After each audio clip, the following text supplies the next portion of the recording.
Assalamualaikum warahmatullahi wabarakatuh. Bagaimana kabarnya anak-anakku hari ini? Alhamdulillah sehat semua ya. Ustazah selalu berharap kalian dalam keadaan sehat walafiat. Amin, amin, ya rabbal alamin. Nah, hari ini kita akan belajar tentang tema 1. Tepatnya yaitu subtema 2 pada pembelajaran 1 sampai dengan pembelajaran 3, yaitu tentang hewan sahabatku. Nah, sebelum kita mulai pelajaran, kita berdoa dulu ya. Silakan berdoa masing-masing.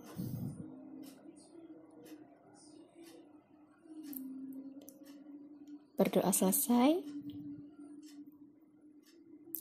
Nah, sebelum kita mulai pelajaran, sebaiknya kalian siapkan dulu buku paket tema kalian, buku tulis, beserta alat tulisnya ya. Untuk tujuan pembelajaran hari ini yaitu diharapkan kalian semua dapat memahami cara perkembangbiakan hewan dengan benar. Dapat menjelaskan perkembangbiakan dengan cara ovipar, vivipar, dan ovovivipar. Dapat menemukan ide pokok dari teks laporan. Dan dapat menjelaskan kehidupan ekonomi dua negara ASEAN. Nah, di sini Ustazah punya sebuah gambar. Gambar apa ya? Mari kita lihat bersama-sama. Nah, tahukah kalian apa sih nama hewan tersebut? Apa ya? Ya, hewan itu adalah kelelawar. Betul sekali. Nah, di antara kalian, pernah nggak sih ada yang melihat hewan kelelawar di Indonesia? Pasti ada beberapa ya yang pernah lihat hewan kelelawar. Oh iya, kalian tahu nggak bahwa kelelawar itu juga bisa ditemukan di negara ASEAN yang lain loh? Ada yang tahu kenapa alasannya? Karena persamaan letak geografis, maka hewan kelelawar juga bisa ditemukan di negara ASEAN yang lain.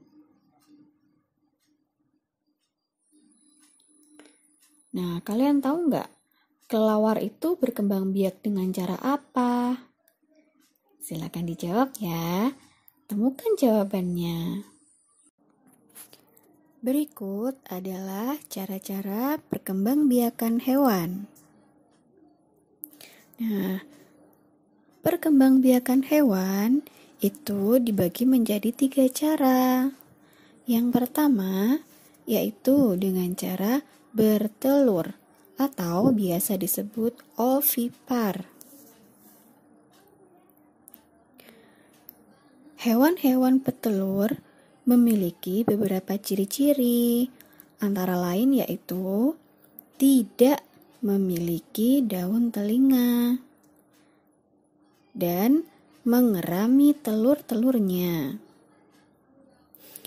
Berikut adalah beberapa contoh hewan-hewan yang berkembang biak dengan cara ovipar.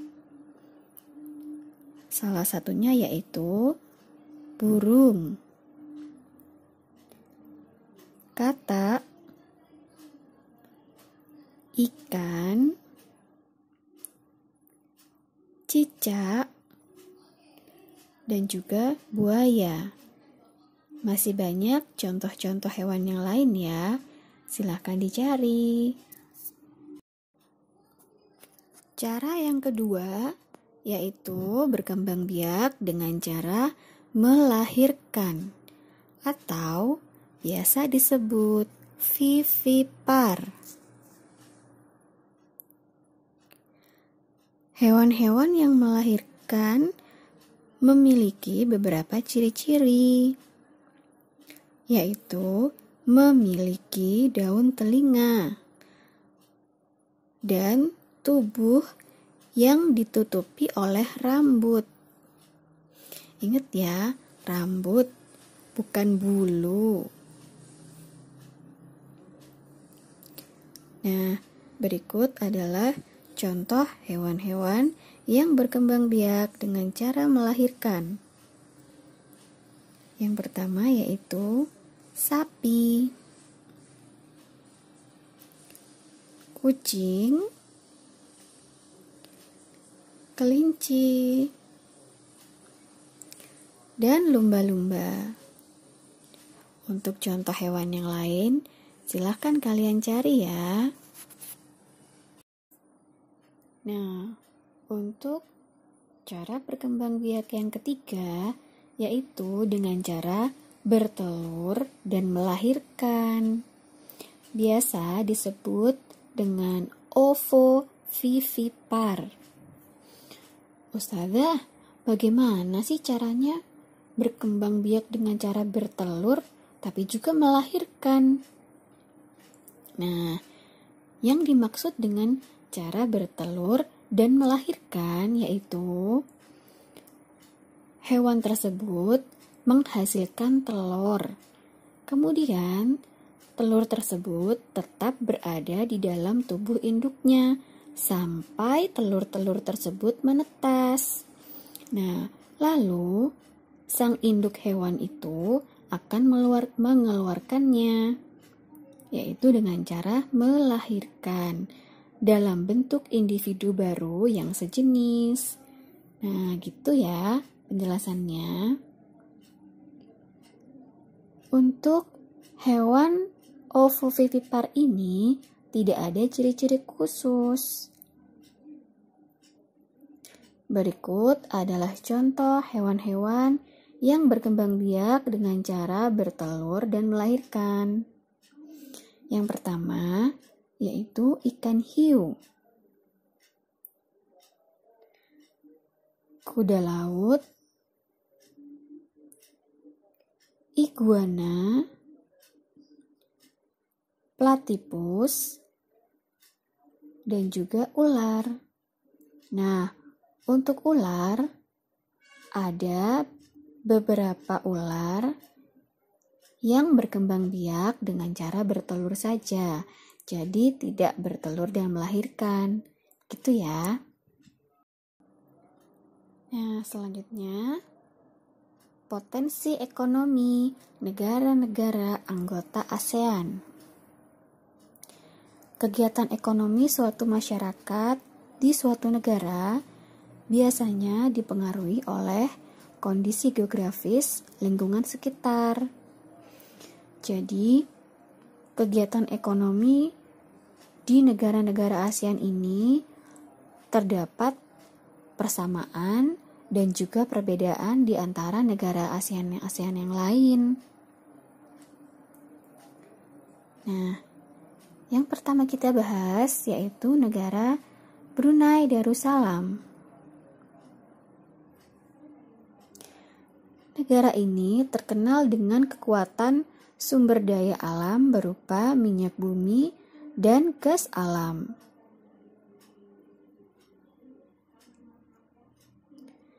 Brunei menjadi negara di Asia Tenggara yang memiliki pendapatan per kapita tertinggi karena gas alamnya. Berikutnya adalah negara Filipina. Filipina adalah sebuah negara kepulauan yang sebagian besar penduduknya bermata pencaharian di bidang pertanian. Berikut beberapa unggulan hasil pertaniannya yang diekspor ke berbagai negara, yaitu ada nanas, kelapa, padi, dan juga gula. Hasil pertanian ini juga menunjang perkembangan ekonomi negara Filipina loh. Selanjutnya yaitu negara Indonesia. Sebagai negara kepulauan terbesar di kawasan Asia Tenggara, Indonesia memiliki beragam sumber daya alam yang sangat kaya. Pada dasarnya, Indonesia memiliki banyak sekali lahan pertanian, dan sebagian besar penduduknya bermata pencaharian sebagai petani. Namun untuk saat ini, potensi ekonomi yang menonjol di negara Indonesia yaitu dari sektor pariwisata.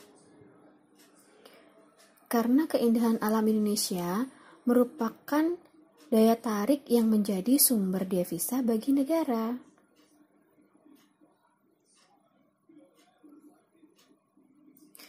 Selain itu, Indonesia juga mengekspor minyak, gas bumi, tekstil, dan produk-produk yang terbuat dari kayu. Berikutnya yaitu negara Kamboja. Di negara ini mengalir sungai yang bernama Sungai Mekong. Nah, di sekitar Sungai Mekong ini merupakan daerah yang sangat subur. Jadi, mata pencaharian penduduk Kamboja sebagian besar adalah di bidang pertanian. Hasil-hasil pertanian Kamboja yang terbesar yaitu padi dan juga karet. Selanjutnya yaitu negara Laos.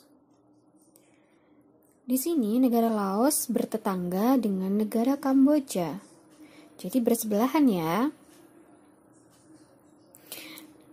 Negara Laos ini juga dilewati oleh aliran Sungai Mekong. Jadi untuk kegiatan penduduknya sama seperti di negara Kamboja, yaitu merupakan hasil pertanian. Malaysia. Di negara Malaysia, kegiatan ekonomi utama penduduknya yaitu pertambangan, pertanian, dan juga perindustrian. Negara Malaysia adalah negara pengekspor alat-alat elektronik, minyak, dan juga gas bumi. Myanmar. Di negara Myanmar, mata pencaharian utama penduduknya yaitu pertanian, perkebunan, dan pertambangan. Dan kalian tahu nggak sih, negara Myanmar itu adalah negara penghasil padi terbesar di Asia Tenggara loh. Singapura. Seperti yang kalian tahu, banyak sekali orang-orang dari berbagai negara yang mendatangi negara Singapura. Singapura ini merupakan negara yang paling maju di kawasan ASEAN. Karena letaknya yang sangat strategis. Dan kalian tahu nggak sih, untuk saat ini negara Singapura itu merupakan negara transit yang paling ramai se-Asia. Ada juga orang-orang dari negara kita, negara Indonesia, yang hanya sekedar berbelanja ke negara Singapura. Kemudian mereka terbang lagi ke negara yang lain. Nah, jadi itu ya yang disebut negara transit. Biasanya sih begitu untuk belanja-belanja. Negara Thailand. Thailand ini sering disebut sebagai lumbung padi di Asia Tenggara. Karena di Thailand, padi memang merupakan hasil pertanian yang terbesar di negara ini. Selain pertanian, yaitu ada juga perkebunan, kehutanan, pertambangan, dan juga industri yang menjadi kegiatan ekonomi dari sebagian besar penduduk Thailand. Namun potensi ekonomi yang paling utama di negara Thailand ini yaitu dari sektor pariwisata. Kalian tahu sendiri ya, negara Thailand itu mempunyai bangunan-bangunan yang unik-unik. Jadi membuat para wisatawan itu tertarik untuk berbondong-bondong melihat, mendatangi negara Thailand. Selanjutnya yang terakhir yaitu negara Vietnam. Di negara Vietnam ini hampir sama seperti negara Thailand. Di negara Vietnam, potensi ekonomi yang paling menonjol yaitu di bidang pariwisata. Di sana juga memiliki banyak sekali keunikan-keunikan tersendiri yang membuat para turis-turis itu ingin melihat.